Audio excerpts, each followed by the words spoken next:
I'm going to, of course, not assume people know much about Clavier or geometry or the rest. And, so I'll give some introduction. It's, of course, hard to give a very complete introduction. So by all means, stop and ask questions if, and I'm happy to, go into more details on any point you like. So, okay, so my own motivation for studying higher dimensional geometry is that according to string theory, space actually is higher dimensional than what we see. We see 3 dimensions, but according to string theory, there are 9 dimensions of space and 1 of time. And of course, this has been known for a long time. There's no direct conflict with observation because it could be that the extra dimensions are very small. And so then I won't go into great detail, but the geometry of the extra dimensions have a lot to do with what the actual physics that we see coming out of the theory, string theory, or any theory with extra dimensions. So what could the extra dimensions be? Obviously, there's an infinite number of different topologies and possibilities, but to a very good approximation, the whatever they are, the metric has to solve Einstein's equation. And I'll say something about Einstein's equations later in the talk. And but this is the starting point for what we're doing, to say that the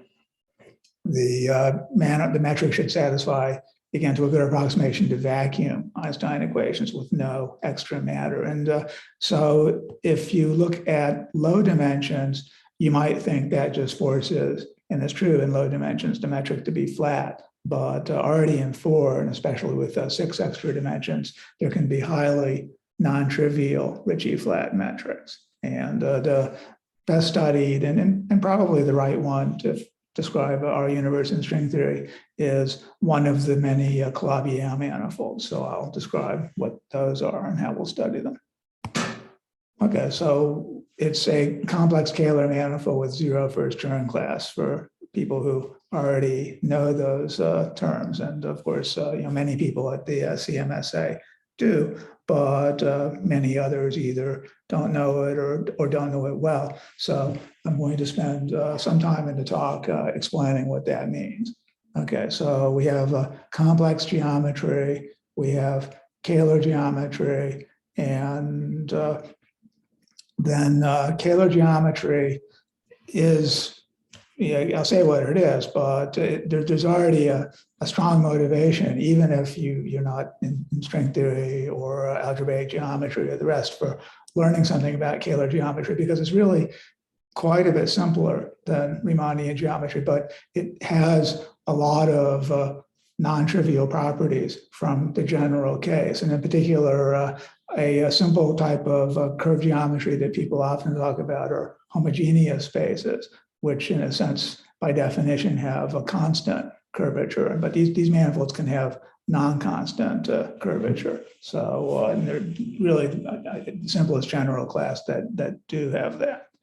And so complex Kahler, and then this condition on the first Chern class, I'll say what that is, and that's a topological analog of this curvature. And so if we want in the end the Ricci curvature to be 0, we have to start with this topological condition of 0 first Chern class.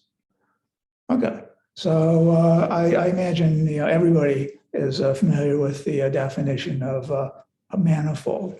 And just to get started, we have some space. It's topological. For us, it's going to be differentiable. And we model it, in the case of a real differentiable manifold, on Euclidean space RD. But we model it in the very weak sense that any given region of the manifold, there's some neighborhood and some diffeomorphism that takes it into some patch, some contractible part of RD.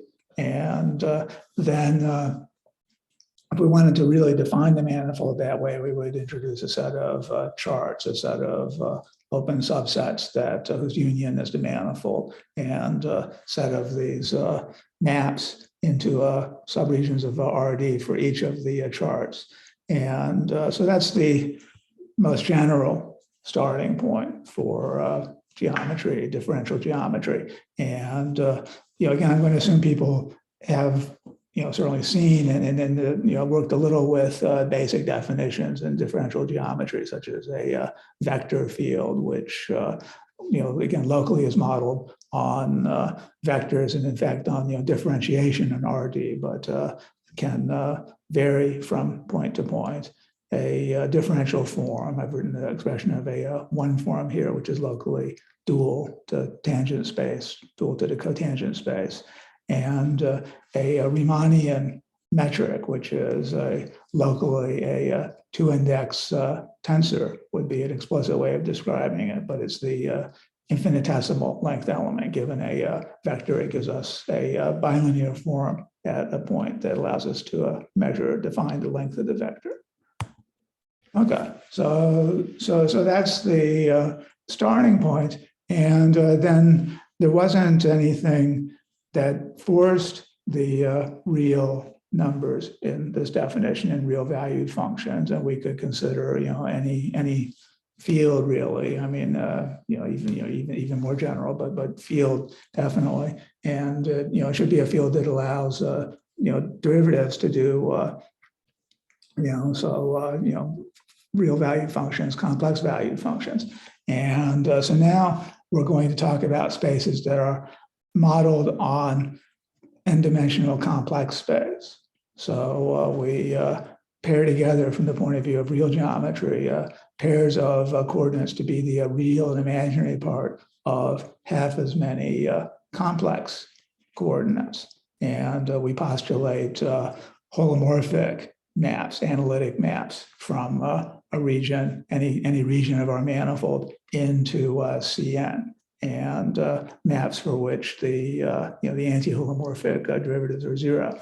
And so one can make this definition from the start and ask, so what does this have to do with the real geometry? And I won't go into it, but you can also think of these things as real geometry with an additional geometric structure, just as the metric is an additional structure. So to this introduction of complex variables, you can think of as a complex structure, and you could define it in terms of a tensor, if you liked, that basically tells you how to group coordinates into z's and z bars. And in the case of a one complex, two real dimensions, there are further simplifications. This is the form in which this has been most studied and familiar to many mathematicians, that one has conformal transformations, and in two dimensions, two real dimensions that can be identified with this type of structure. But in higher dimensions, it's really a different thing with its own properties. Okay. So we'll move on and try to produce special cases now of the definitions of Riemannian geometry. So what would be the next step? Well, as I mentioned, if we have a Riemannian metric, that gives us a way to define the length of a tangent vector at any point, and we can evaluate the metric and a vector field at a point, and have this standard formula. And as such, that formula makes sense in complex geometry up to the point where when we take that square root, if we want to call the result a length, we clearly want the result to be a non-negative real number. And so one can trace back and see that a general metric tensor would not satisfy this, but a Hermitian metric tensor will satisfy this, which is to say that certain components are zero, where you have a z and a z here, and those components that are not zero produce a Hermitian matrix. And so we can easily put this condition, which is just local, that length has the usual intuitive properties of length. And so the simplest example of this, and one which again I'm sure everybody's familiar with is the Riemann sphere with a round metric. So you can visualize, I didn't put the picture in the slide, but you can certainly visualize the completely symmetric two-sphere. We know that by completing the complex plane with a point at infinity, that becomes a complex space. Now we're saying it's a compact one complex dimensional manifold. And here would be the round metric expressed in terms of this complex variable Z. Okay, so it's so far, it's a special case of Riemannian geometry, and the type of question, as I said, we're heading towards is: can we formulate Einstein's equations? Can we say something about the solutions of Einstein's equations? And it's a long discussion for a variety of reasons, and one of the very basic reasons is that roughly speaking, a metric tensor is composed of many functions in real dimension d plus 1/2. It's a symmetric tensor.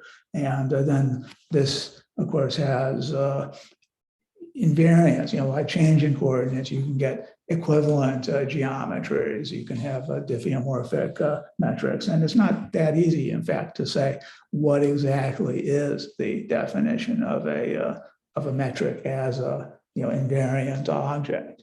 So that's an issue. Okay, well, it's a somewhat easier issue in complex geometry. And why is that? Well, we have fewer functions that we have to impose the conditions that I put on this slide. And in fact, we have n squared real functions. Well, that's not hugely simpler, but what actually simplifies things quite a bit is this restriction to diffeomorphisms, coordinate redefinitions, which are holomorphic functions, which is really much less information than what's in the metric. Okay, so now I can tell you what a Kahler metric is, and I'll just give the definition and a little bit of intuition for it. So we have the general case of a Hermitian metric, which we can locally think of as a matrix of functions. And now we're going to ask that we can get that matrix of functions as a mixed second derivative locally of a single function, which I've called a K here, and it's called the Kahler potential. And so we take a Z derivative with respect to the holomorphic coordinates, a Z bar derivative with respect to the anti-holomorphic. We get this mixed second derivative. You could do something like this with a real, but it wouldn't be as general because of, you would have the symmetry, but you would have a much more constrained geometry. And it turns out that this is, as I said, very constrained in the sense that now our many metric functions, component functions, are determined by a single function locally K, but this will turn out to have most of the generality of complex geometry. And so just to give an example, we could go back and try to ask, is the Riemann sphere a Kahler manifold, and test that by trying to postulate a function K. Of course, another way of testing it would be to check the integrability condition that a mixed, an anti-symmetrized derivative of a total derivative should vanish. And either way, we would find that, yes, this is a Kahler manifold, and the Kahler potential is something quite simple. Okay, so that's at least the definition. Now, why would somebody think of this definition, and why is there such interest in it besides its relative simplicity? And the deep reason for it is that this is a manifold of special holonomy. Okay, so I'll remind you, again, basically Riemannian geometry, we have the metric, and then we have a metric compatible connection. We can define a way that allows carrying a vector, differentiating a vector, or carrying it along a path.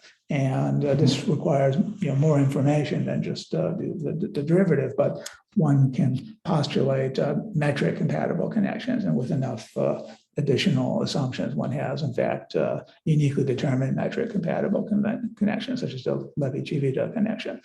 And in any case, for any connection, once we have this rule, we can define the holonomy group as it's simplest to choose a base point. So let's say the North Pole, the group of rotations that we get by carrying a vector around a closed path and coming back to the base point. So if it's metric compatible, it will preserve the length, but it could produce a rotated version of the vector.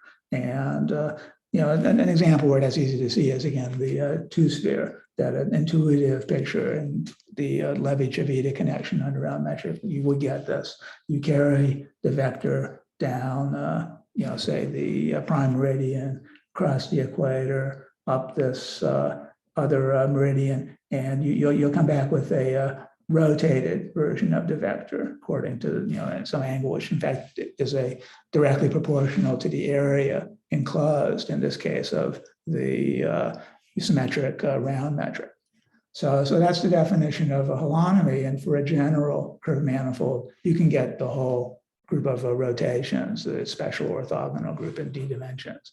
And then you would, of course, look at the definitions that we gave and say, oh, okay, so now we're going to specialize to this complex manifold, this Hermitian metric. So what's the complex analog of a rotation? And of course, the natural thing to say is it's a unitary rotation. Those are the ones that would have preserved this Hermitian metric. But it turns out there's an extra integrability condition. And in fact, you need more, not just any Hermitian metric. And it's exactly the Kahler metrics for which the holonomy group is reduced to UN as opposed to a larger group. And again, in two dimensions, you wouldn't see this because SO2, of course, is as a Lie algebra, there's isomorphic to U1. So, and another consequence of that is that every one complex dimensional manifold is in fact Kahler. So the integrability condition was trivial. But in higher dimensions, this is a non-trivial statement. U2 is different from SO4 and so forth. So that's the deep reason why we're interested in Kahler. And then we'll come back to string theory. It turns out that this deep reason is actually essential in why you're interested in string theory. It turns out that the argument that you can get supersymmetry in space-time rests on exactly this fact as well. Okay, so here's the simplest higher dimensional compact Kahler manifold would be a generalization including that the Riemann sphere, the complex projective space CPN, and then that we can define by an equivalence relation rather than as with the ordinary sphere by an algebraic condition. We're going to define it by a quotient condition that a vector of n+1 real numbers is quotiented by the equivalence relation of rotation by a phase. And then one can make contact with the previous definition in terms of patches and so forth, but one gets these compact and non-trivial spaces, which are not spheres. And then there's a natural generalization of that totally round metric, which is called the Fubini-Studi metric, and it has a simple Kahler potential, and it has the maximal symmetry, which is the unitary group in this case. Okay, so Kahler manifolds do exist in every dimension, and in fact, it's easy to produce more because if you restrict, because if we define it in terms of a local function, the Kahler potential, you can just restrict, and so a submanifold of a Kahler manifold is a Kahler manifold. And if it's a submanifold of a projective space, it's called a projective manifold. And so a simple way of defining such a submanifold would be to take a hypersurface, the zeros of a say a polynomial or a function. It has to be a homomorphic function in our case. So again, the standard real sphere is a real hypersurface in a Euclidean space. We have a non-singularity condition, and now in projective space, this equation has to be projectively sensible, it has to be homogeneous. But then there's no trouble writing such things, and so we can realize, for example, a series of one complex dimensional surfaces, Riemann surfaces, as hypersurfaces in CP2. So we can take the degree n from our polynomial here and look at its zero set, and then one can compute the genus. So you don't get every genus this way, but you do get a series with a genus running off to infinity. And then, so for example, n equals 3 is an elliptic curve. It's a genus 1, and here's a picture, that series of pictures, that nice series of visualizations that came out of Isermet Brown illustrates the the deformation that takes you from this cubic surface with its threefold, 3 critical points in every dimension, and we twist and turn and reshape, and we get it into the standard donut picture of a torus. Okay. So now you probably know that the torus does admit a flat metric. There would be other definitions, for example, as a quotient of Euclidean space by a two-dimensional lattice, which would make that obvious. And that's the only one of these surfaces, or at least genus, that admits a flat metric. And of course, it's easy to see from the Gauss-Bonnet theorem that the integral of the curvature in one complex or two real dimensions is a topological quantity. It does not depend on the specific choice of a non-singular metric. And so this is going to be the only one, and the only solution of Einstein's equations with this, two real or one complex dimension is going to be this flat torus. Okay, but now, kind of the magical thing is that as we go up in dimension, there's going to be, for each of these dimensions, so we can do the same thing now to get a surface, two complex dimensions as a hypersurface in CP3, and do the same thing. Take the zeros of a homogeneous polynomial, such as this. What did you say? Was there a question there? Look at worse. I hope maybe somebody should mute, because I'm starting to hear an echo there. But in any case, in the case of the surface, the hypersurface in CP3, exactly this case of the quartic polynomial defines what's called a K3 surface. And this actually admits a Ricci flat metric. And this one's very special. In fact, if you start, you ask, what are the topologies that admit essentially it's deformations of this, and then discrete quotients of this. That's really it. So there's this very strong kind of uniqueness in two complex, 4 real dimensions. Okay, and so, but then there's one of these analogs in every complex dimension. We could move up to a hypersurface in CP4 and write an equation with 5 variables. And then if we raise it to the 5th power, we get the quintic.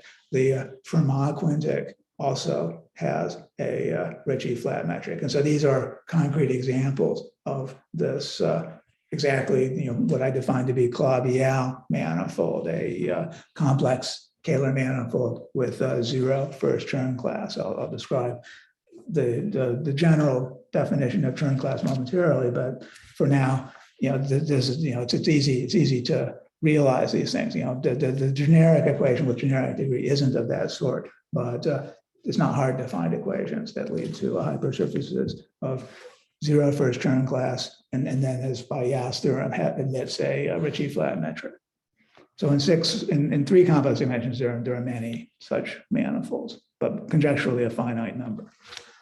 Okay, so now how would we, we first have to formulate that theorem. And so we have to, again, write out what are Einstein's equations.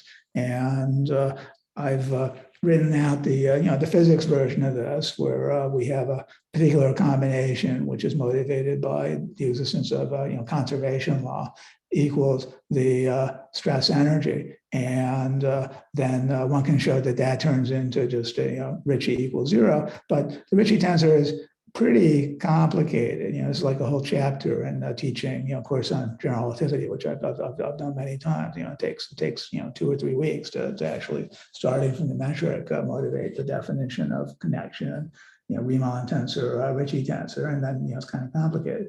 But here's another simplification of Kahler geometry. It actually, this complicated formula boils down to take the determinant of the metric tensor. And in fact, this is the standard volume form. So whereas usually you take square root of a determinant, here because we have half as many dimensions, you just take this determinant with homomorphic and anti-homomorphic giving you the matrix structure. Then you take a log of this volume form. And then again, there's this pattern of taking two derivatives, this mixed Z and Z bar derivative, and that's the Ricci tensor. And so it's really, obviously a algebraically much simpler formula, and has this kind of very pretty interpretation that when you move in some direction, you are measuring how much the volume element varies. And with so positive curvature, such as the sphere,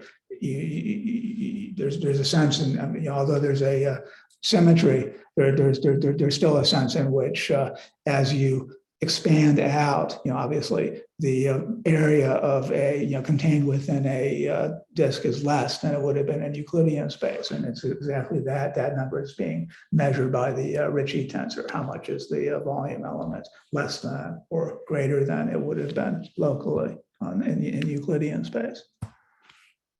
Okay, so there it is, the same equation for the Ricci, but now written in terms of using the definition of the metric as the second derivative of this Kahler potential, and then that's it. That's the equation that we needed to solve, and that yeah showed had a unique solution given sufficient but a finite amount of data for any given manifold, and it's an elliptic partial differential equation. There's one function, so again in that sense it's really quite a lot simpler than Einstein's equation, but still highly non-trivial.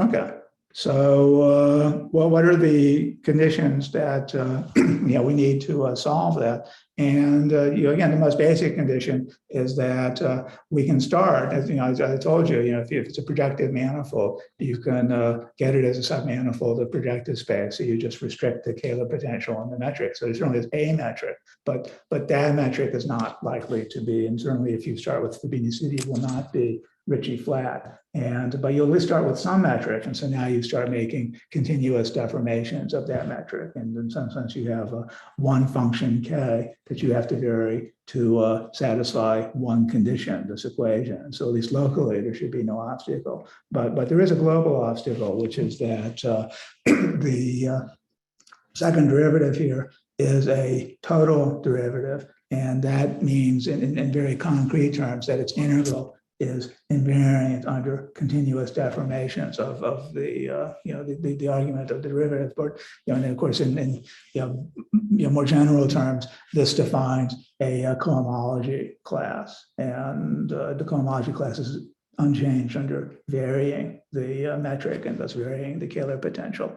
And so then that can be more precise by distinguishing developing what's called Dalbo cohomology, that you can distinguish the holomorphic components and the anti-holomorphic components of the differential form. So this is a 1-1 form in that language, and this total derivative formula for the variation is what tells us that this defines a class, given a metric that this is unchanged under continuous variation. And so because of that, if we hope to get Ricci equals 0 by continuous deformation, we had better start out with this class being 0. And then this is the definition of the first Chern class.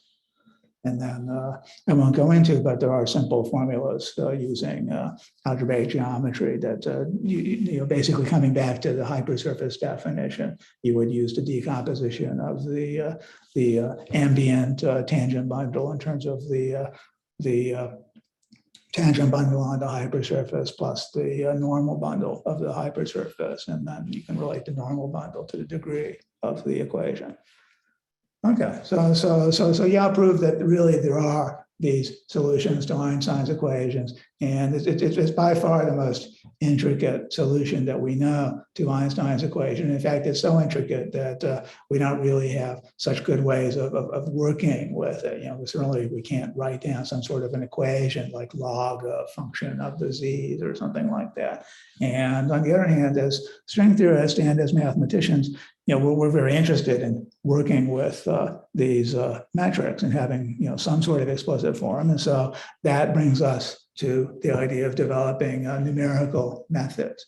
And, so then this could be a whole talk in itself. How do you define, develop a numerical methods for Riemannian geometry, and then for this case of complex and Kahler and so forth, and a variety of ways. And one way, which is was studied actually quite a bit in the CMSA some years ago, and is much studied, is to do a simplicial decomposition of the manifold. So we know that we can find some simplicial complex. And then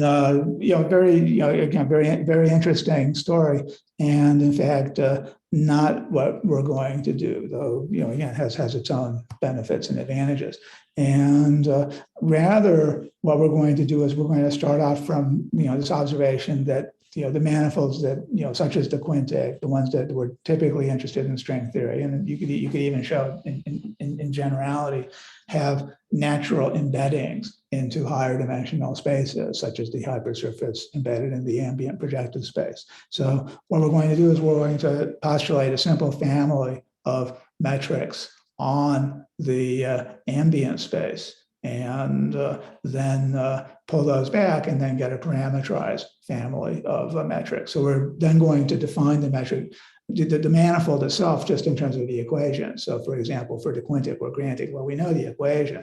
We don't need to go through all this trouble to produce a simplicial complex and do all that. Rather, we're just going to take a family of metrics on the ambient projective space and restrict those, and then find the best metric within that class, which is the closest to being Ricci flat. And so for, when I said Fubini's 2D metric, I previously wrote out an equation, which you might remember was log absolute value, sum of absolute value of z squared. But now you could have asked, why did, what if I take, z1 to 2z1 or something, that's a perfectly valid complex transformation. There's really nothing special about the choice I made before. And by coordinate redefinition and or complex diffeomorphism, I could have gotten a very general metric with a general positive definite Hermitian matrix here. So these are all Fubini's 2D metrics. They're all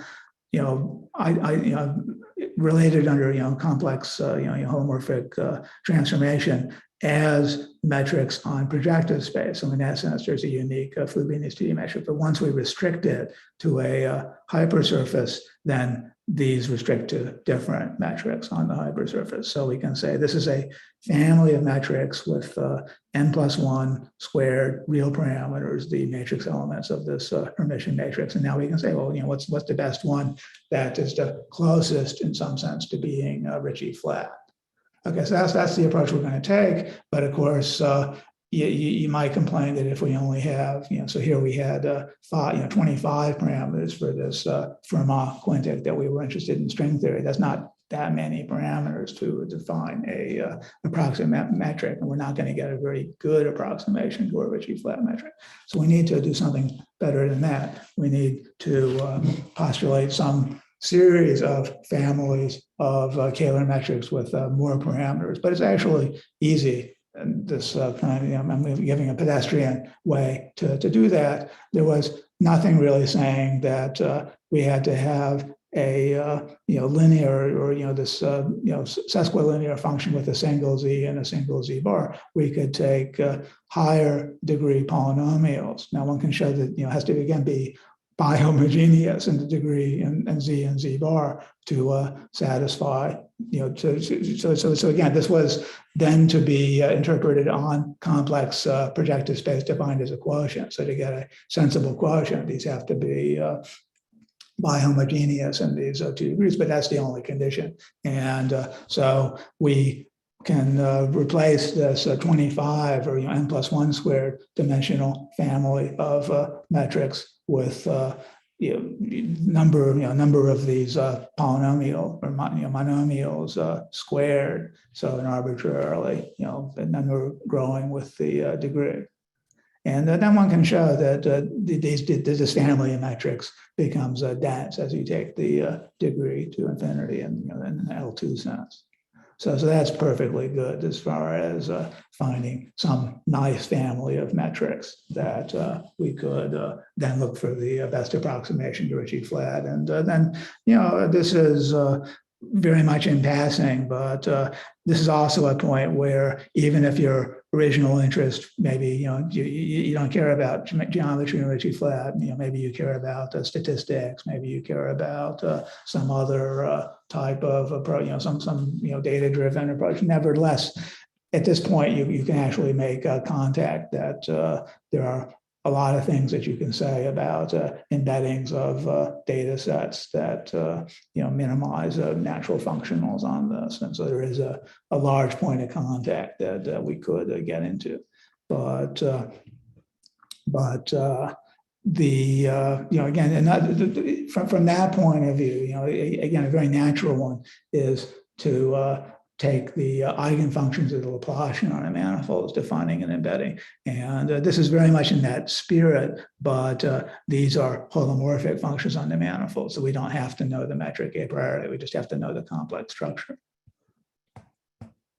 Okay, so then what does it mean to find the metric which is closest to a Ricci flat? And there are a number of ways one can do that, but a very natural way, and then developed numerically by Matt Hedrick and Eli Nassar some years ago, is to define a error or a loss function, which is, without going into details, is the ratio of two natural volume forms on the manifold. So this numerator in this expression, determinant omega k, is exactly the quantity I was talking about before. It's this volume form, which is explicitly a function of the Kahler potential through this the relations that I described before.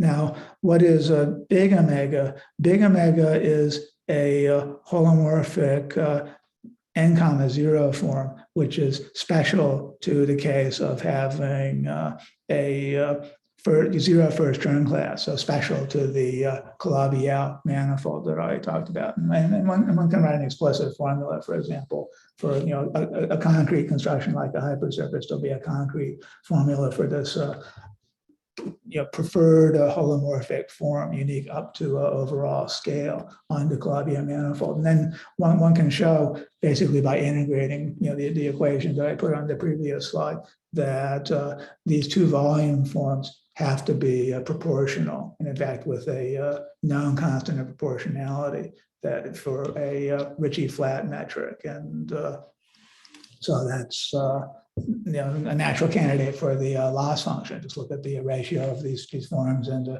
impose that it be constant, or the difference between this and constant function is the error, or the norm of that.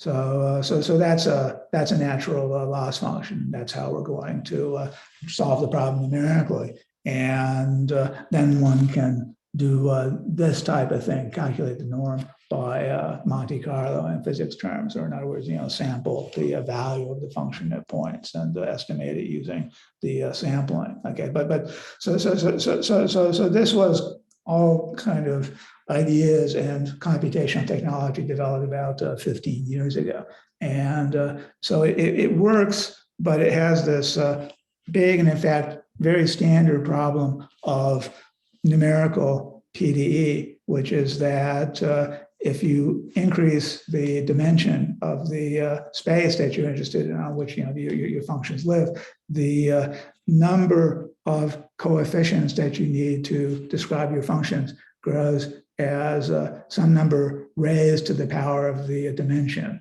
And of course, the intuition of that, you might imagine a hypercubical lattice where you have k lattice points in each dimension, and you move out in d dimensions, and so you have k to d points. You might have products of basis functions like a Fourier or a polynomial basis, but all approaches lead to this so-called cursive dimension. And so already doing climate simulations, even with the surface of the Earth, a relatively thin atmosphere for a third dimension, time in the fourth dimension, you need supercomputers, to describe the evolution of weather systems on the Earth. And now we're talking about moving up from 3 and 4 up to 6 dimensions. So that's actually quite problematic. And in fact, all this previous work assumed that there were very large discrete symmetry groups. So in the case of the Fermat quintic,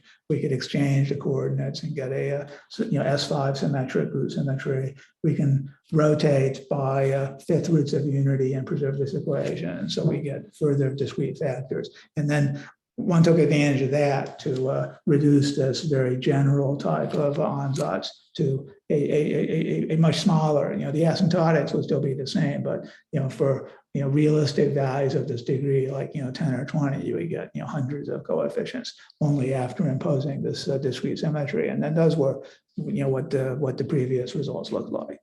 Okay, so that's the interesting point that there's just new ideas which have led to progress in many fields, because this problem of cursive dimensionality is omnipresent, and especially in the machine learning. So let's consider a classification task where we're giving color images, with say 32 by 32 grid of pixels, and we're trying to classify what it's a picture of. Is it a dog or a cat or an airplane or whatever? Okay, so the input is basically 3 times 32 times 32 real numbers. Yeah, so your vector in R3072, and now we're trying to have to define a function on R3072, which is obviously a far worse cursive dimension than what we were talking about before, merely 6. And as you've all heard, this type of problem is largely, I even use the word solved, that one can, without great difficulty, train neural networks to recognize images given a big database of images, and do learn correct functions on R3072 that with very low error produce, do this classification test. And so what's the technique? Well, let's just focus on representing the function. The technique is to use feed-forward neural network, which is, again, probably something many of you have seen and many of you are familiar with, but I'll review it a little bit. We have a map. It's a map from one space to another, linear spaces in the case at hand. We compose a alternating series of maps, linear maps, so they could be realized as explicit matrix multiplication. But in any case, they're linear maps, and then some sort of a fixed nonlinear map, theta. Okay, and then linear map, nonlinear map, and then a sequence of these, and the number of the W's in this list is the depth of the feed-forward network. And so linear map, we all know. What do we use for theta? Well, in principle, you could use any systematized set of nonlinear maps, and almost always you take it to act component-wise on the components of these intermediate vectors. And in fact, you just need the most minimal nonlinearity. There's this function called ReLU in this literature, which is feed in positive x and you get back x itself, feed in negative x and you get 0. So rectified linear unit, and then do that component-wise. That's a very standard choice, which works very well. So you get this highly, this parameterized family of nonlinear maps with many parameters, the parameters of the maps W, and very intricate nonlinearity. And it turns out that again, this works quite well. All you need to do in the most high level description of this is for this problem of, say, learning the classification of images, is define some function that measures the error of the classification for a given image I in the data set.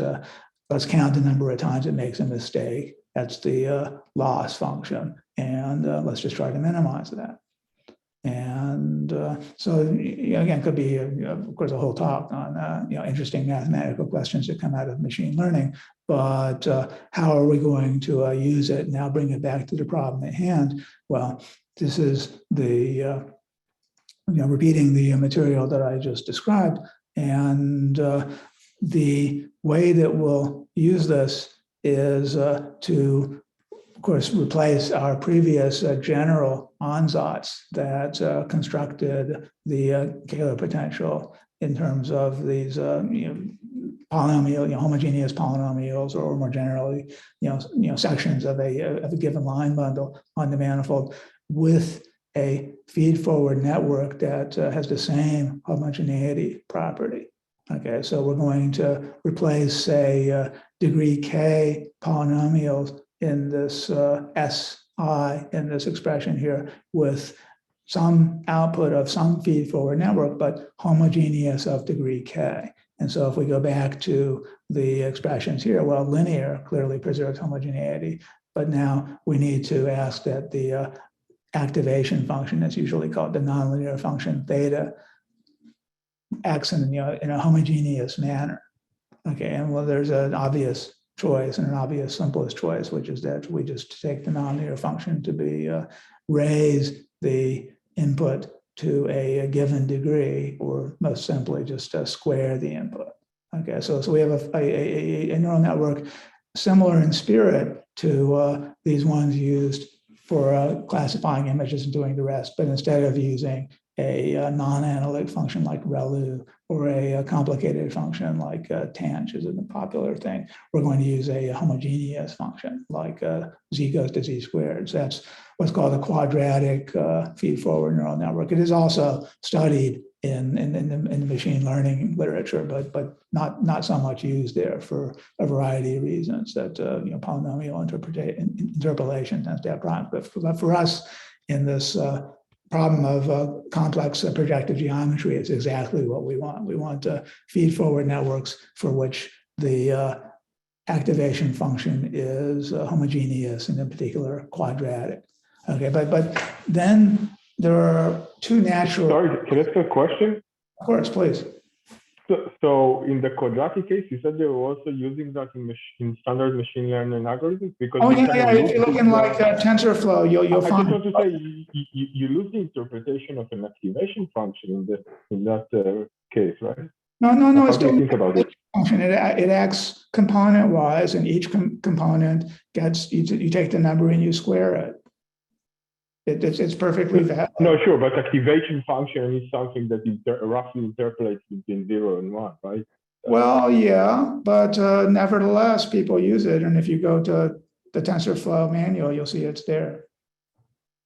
I see. Okay, so it's just another way of introducing nonlinear. It's usually that's right. It's usually only used for situations where it has some sort of a mathematical advantage in the analysis. It's not that much used in practical machine learning, but it is used. It is there in the software. Isn't it just some sort of like tropicalization of the tangent of the sigmoid? Limit, don't you just get the sigmoid? Don't you get the ReLU from the sigmoid? Sorry, that's the other way around. Yeah, the ReLU you could argue is related to the sigmoid network. Something like the ReLU. I mean, that definitely. You get the ReLU. Yeah, that's right. There are such relations. I mean, the quadratic, as was commented, does behave somewhat differently, qualitatively even. But again, because we're complex, we don't care about positive definiteness or anything like that. What we care about is homogeneity. So okay, so but there's at least two ways, and there were two ways that we considered using it. And the one way is that what basically we're trying to do is represent functions on the manifold, and so we need to put in inputs. And you might say, well, the natural inputs are the homogeneous coordinates, z1 through z5 in the case of this hypersurface in CP4. And so we'll feed in the homogeneous, the coordinates, linear transformation, squaring, ... And so that's what we could call a holomorphic network. And then finally, we would take, say, the the sum square, the sum of the absolute squares of the outputs of these. So in other words, coming back to the expression that we're trying to model here, we're going to represent we're going to replace each of these polynomials, SI, with the output of a holomorphic network. So that's a way we could go. And then another way we could go is to say, well, why don't we first take bihomogeneous combinations, such as absolute, Z1 squared, or more generally, we could take the components of the Hermitian matrix, Zi, Z bar, J bar. So again, n plus 1 squared real components, because they're bihomogeneous under the separate scalings of Z and Z bar. And then that homogeneity property of the activation function works just as well for them. And then at the end of the day, we get a bihomogeneous function, which is what the log of that satisfies the defining conditions for the Kahler potential. Okay, so we have that choice, and it turned out, this is now getting into the results of our paper, that that second choice works quite a bit better than that first choice of taking holomorphic networks. And there are simple reasons if you go into it. In particular, you might ask to get a very simple metric, such as the take log of the k power of this quadratic function, which appeared in the Fubini's 2D metric. So you might certainly hope that as you increase the depth of your network and the degree of your polynomial, that you would include the previous cases as special cases. And so you need to do that. You want to represent functions like the the k power of the quadratic thing. But now if you expand that in terms of holomorphic functions, you'll find that you need a exponentially growing number of holomorphic functions. So do the expansion of this to write it as a sum of absolute squares, and there'll be power of k, but a large number of terms in that. Whereas it's clear that if your basic defining quantity is bihomogeneous, that you've put in as a input, say combinations of Z and Z bar, then this is by simply taking powers of the original function, you could realize arbitrarily, say k a power of 2 in this equation just by using a single intermediate result, or what you would call a width 1 network in terms of neural networks. So that's I think the basic reason why, for the problem at hand, the bihomogeneous network works better. And then of course you have the real virtue, and again, this is something which is, I don't think, well understood in any PDE problem, is how do you represent functions with structure on multiple scales with not using the entire basis set of functions.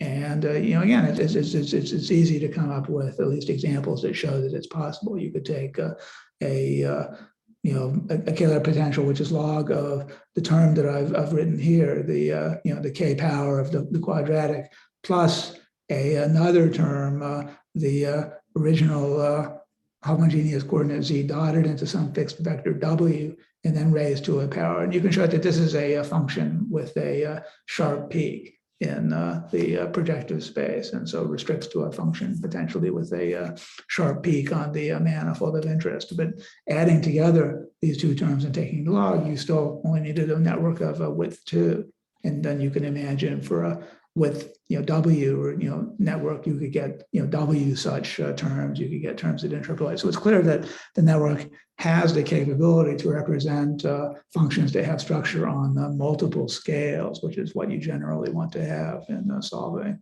PDE.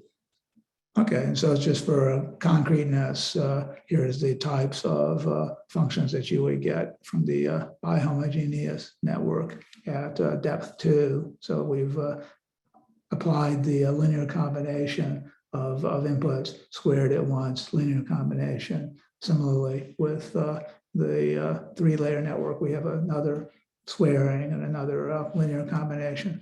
And then the number of parameters is determined by the dimensions and the width of the network in a simple way. So, very, where the cursive dimensionality was, the power of the dimension is appearing here is really a log in principle. Although again, one can interpolate, one can choose the width of the network to interpolate all the way up to the full thing.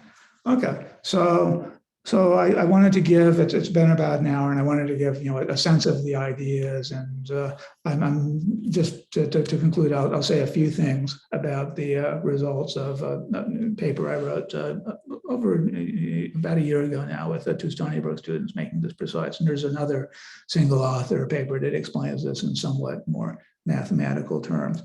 And I think from the general point of view, again, if you're interested in computing things in string theory, if you're interested in working with Calabi-Yau metrics, then as it stands, this is very interesting stuff. We're following up by doing things like finding the structure of geodesics on these manifolds, something that you need the metric to do, and there aren't really other good techniques.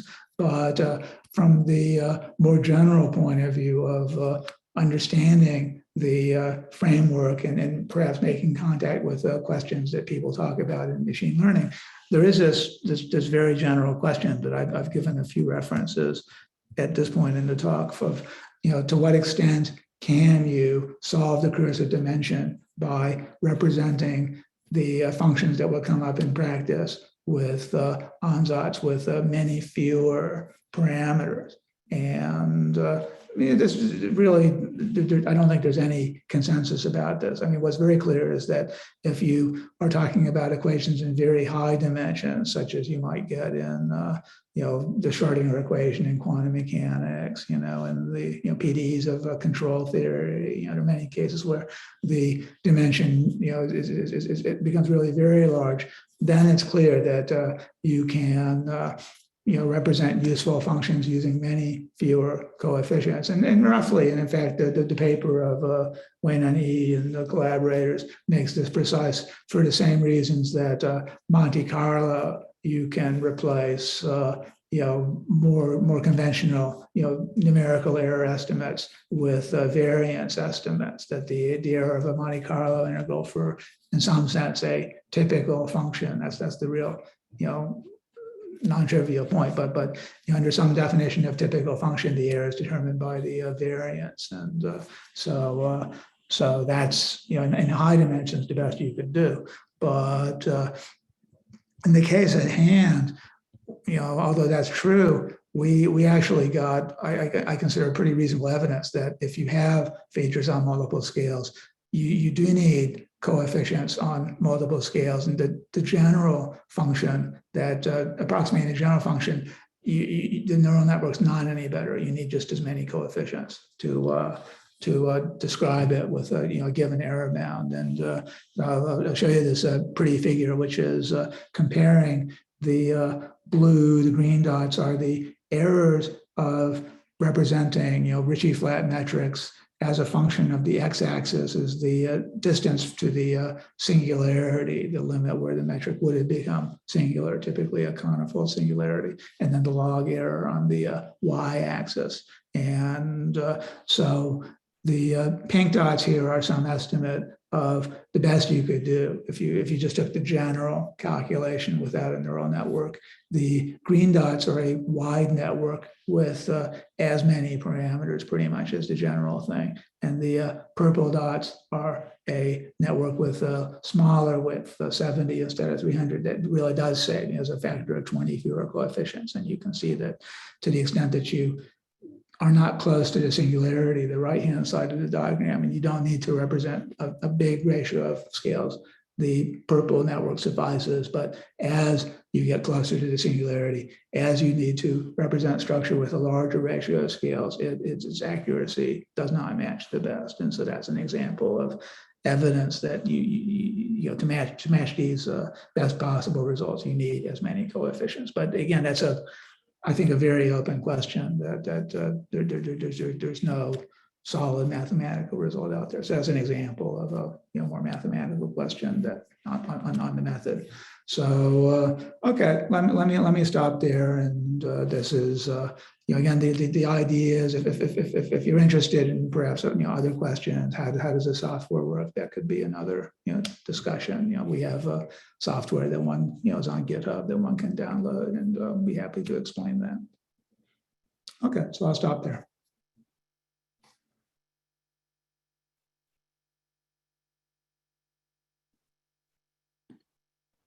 I have a question. Thanks Sure. for the talk. Sure. Well, it's not exactly about what you said, but you mentioned the Ricci calculus. Right. And I was just wondering whether what stuff has been done like numerically, right? It's like lattice gravity, right? So Yeah, that's right. That's certainly in the case. So can you use all these things to compute some things in like this lattice gravity? Yeah, it's a good question. I mean, definitely there's this huge field of numerical general relativity, which treats the real 3+1 dimensional case and simulates things like spiraling binary black holes and other astrophysical processes. And that's in some way far more sophisticated numerical methods than what we're talking about here. It does not typically use the Ricci calculus. It uses another kind of combination of numerical methods, which are more like a conventional PDE. And then I think the main reason for that is that just the software to do that is far more efficient. So the Ricci calculus, involving simplicial complexes is something which is hard to parallelize, right? You're working on pretty complicated general graph structures. And so it's, obviously you can program it. It's a fair amount of work to program, and it's not really parallel. And so computations for which speed, computational efficiency are important. You tend to go to other methods that rely more on linear algebra and the techniques that you can parallelize. So that's one consideration. And for us, that was a consideration as well, because the software that we wrote to do this is actually, we worked the problem into a form which is almost the same as a supervised machine learning problem. So compared to the standard TensorFlow for doing such a problem, we had to write relatively little, 3 or 4 additional pages of code, and then we can take advantage of the optimization of TensorFlow to use GPUs and the rest. So I think there's a lot of advantages. Now, the disadvantage and the big advantage, I would say, of a simplicial approach is if you don't know something about the, if you know very little about the actual structure of the metric you're looking for a priori, because you can always take a manifold and introduce coordinates and try to represent the functions in terms of basis functions in terms of those coordinates, and that's what we're doing. But the you want to make error estimates using norms derived from the actual metric, or the actual geometric structures, and then you don't know that, and so when we wrote that norm condition, we actually were using a norm based in terms of this holomorphic form. So although we don't know the metric when we start on a Calabi-Yau, you actually do know the volume form when you start. So that's a special thing about this Calabi-Yau case, that you have an expression for the volume form, and then you can define a norm. And so the biggest disadvantage of these coordinate function basis techniques is not a disadvantage for us. But if, again, you were looking for a metric or a structure and you really knew nothing about it to start, you might well say, if you then represent it in terms of a simplicial, not a fixed simplicial complex, because if you have a fixed simplicial complex, you have the same issue. But if you're allowed to change the simplicial complex during your computation, or to take into account your results, then you solve that problem, because of course now your norm can change with the simplicial complex, and you're talking, you have the best approximation for metrics where the local volume element on each simplex is bounded. right? So that's a constraint on a single simple shell complex. But for any given metric, there's some simple shell complex for which you can get an arbitrarily tight bound of that type. So I would say that's the a priori advantage of methods like the Ricci calculus. But in our problem, we actually didn't need it, and the disadvantages are such that, in fact, I would even, again, we should talk about another specific problem, but there are many disadvantages with the Ricci calculus. Thanks. I apologize if you already mentioned this, but I wonder what is the neural network architecture? Is that convolutional or just fully connected layer? No, it's a fully connected one. So it was kind of implicit in what I said here, but when I took about these matrices W, I'm just taking the general n by m matrix, and so that makes it a fully connected network. I see. Yeah. So we don't really have a symmetry, which that's right. There could be some other problem, like if we were talking about a structure on a cubic lattice, then indeed convolutional might be appropriate. But in our problem, we don't have those symmetries. I see. Yeah, I asked because yesterday also I saw a paper on the archive where they use an architecture to solve like many problems in linear algebra. So I was wondering if those might be inspiring for us to acquire some new results. Well, I'm curious. Send me a link. See what. Okay, sure, I'll do that. Yeah. And also, are you using the analytic solutions as the ground truth for your training, or? We don't have, you could, for example, like you could take the torus, where you solution for that case. Yes, in our early work, we did that kind of thing. We computed the metric on the torus using our approach to check that it was, again, here since we know this correct volume form, the loss function is pretty simple, and so it's pretty clear that the results are, how valid the results are. If we didn't have that, then that's right. Then we would need to make much more, I think, work to be sure that we were finding a sensible solution. Yeah. So what data do you use as a supervised training? Okay, so that was not explicit in the slides, but if I come back to here, okay, so if this is the loss function, now we multiply out by the denominator, then we can say that the right-hand term is this big omega wedge big omega bar. And although I didn't give the formula, that's a formula you can compute a priori without knowing the metric for any point on the manifold. So that's the ground truth. So for any given point, you sample points from the manifold, and those are the inputs. And then the value of this big omega wedge big omega bar volume form is the desired output, the ground truth. And now adjusting the coefficients k to get this model, the determinant of omega of k for the same thing.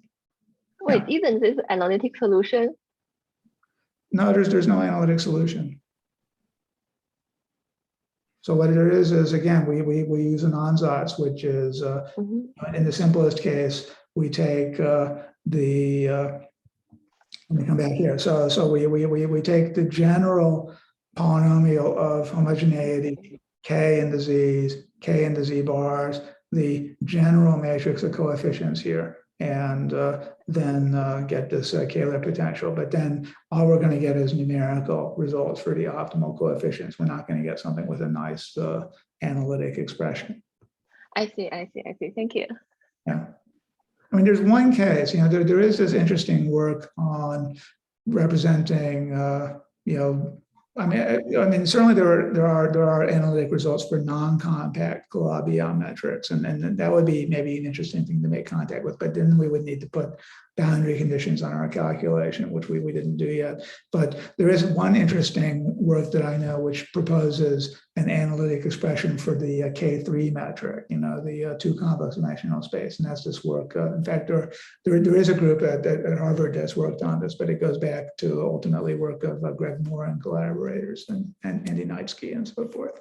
So that's an interesting approach, but it leads to like a series with exponentially small it's still an infinite series, but the corrections do get smaller exponentially. So that could be a good method to compare with. But again, that's also complicated, so we haven't really worked on it yet.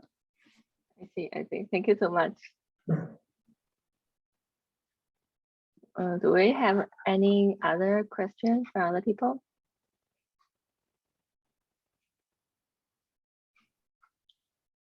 I have one more quick question. So at the very end, you mentioned layer 2, 3, 4. Are they sort of connected or separate? So The like color. Oh yeah, okay, good. Okay. Yeah. Yeah, okay. So 2, 3, 4 means not a neural network, but the most accurate solution with a degree 2 polynomial, a degree I see. Okay. degree 4 polynomial. And then what we did was, it turned out that the degree 8 polynomial was a bit beyond what our computer could easily do because it has so many coefficients. But there's a simple approximate error estimate that the error should just fall off exponentially with this degree. It's because the metric I see. This is like saying that in Fourier space, the errors fall off exponentially. And so that we extrapolated from those 3 results to get this S8 result. And then that's the one that we're taking as the baseline. And as you can see, it does seem like the widest network here does get pretty much the same accuracy. I see. Yeah. Thank you so much. Sure. Okay. Do you have any other questions? Okay, thank you, Professor Douglas, for the wonderful talk. We're really grateful for you coming to give us the keynote speak of this semester, and we obviously have the most audience ever in this semester, and probably one of the most welcome and will receive talks since the initiation of this interdisciplinary seminar. So thank you very much. All right, well, thank you. Thanks, everybody. Okay.